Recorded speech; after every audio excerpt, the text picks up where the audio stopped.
So we're back in Bordeaux today. The wildfires seem to have mostly stabilised overnight, but the temperature's getting hotter. It was 33 degrees in Lacanau yesterday. It's now 39, which makes a difference and threatens to exacerbate the spread.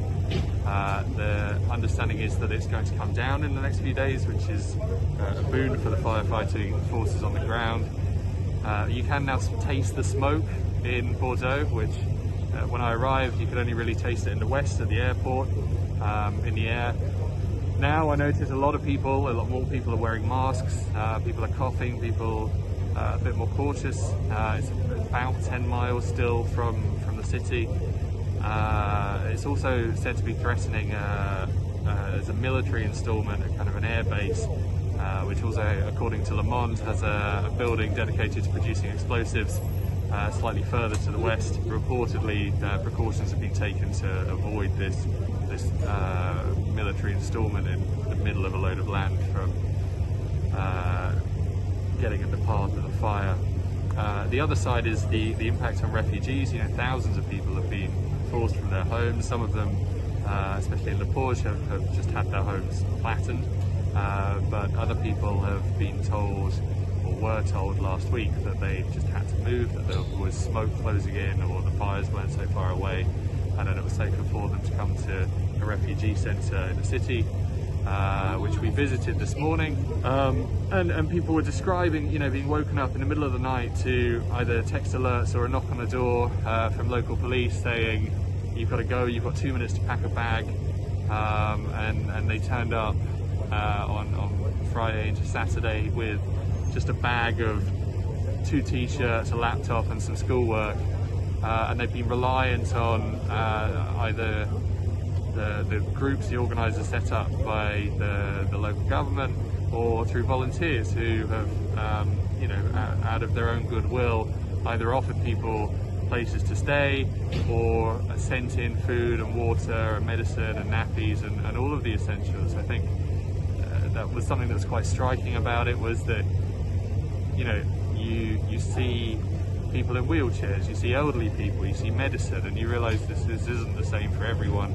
I was hearing about people with dementia and the particular struggles that they have, not knowing where they are, not knowing where they're being moved to specialist locations that hopefully can help them. But it really makes you think, just the complications that this has. It's not that you move out for a few days and you move back into your house. The fear is still palpable. People are checking the news every day to see if or when they can go back to their home, if their home is going to be there. I sense that the overriding feeling is gratitude at this stage. People are grateful that people have turned out in solidarity, is the word I keep hearing, to give what they can. The local government sent out a press release today that said they were having to stop donations. They've received such a massive influx of donations in response to this that they're having to pause it.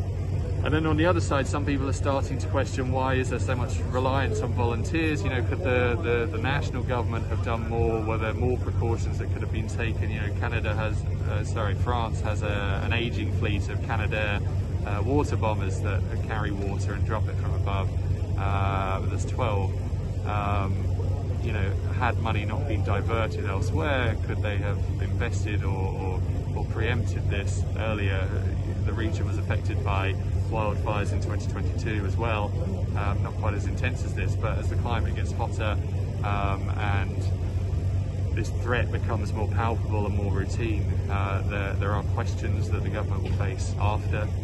In any case, the battle continues. You know, I spoke to Pau, who's my guide in Lacanau yesterday, and she said, I got to bed at 1 o'clock. You know, we met early morning and she was working until 1 o'clock in the morning, and then she got up again and went straight back out there. And that will be the case for dozens of people in dozens of towns to the west who are trying their best to protect wooden houses built into the woods along the coast. This is still live, it is still moving, there are still big active fires, but there are also these smouldering little pockets that we saw yesterday on the ground that have the threat or the potential. It's so hot, it's so blisteringly hot that they can erupt and catch something else.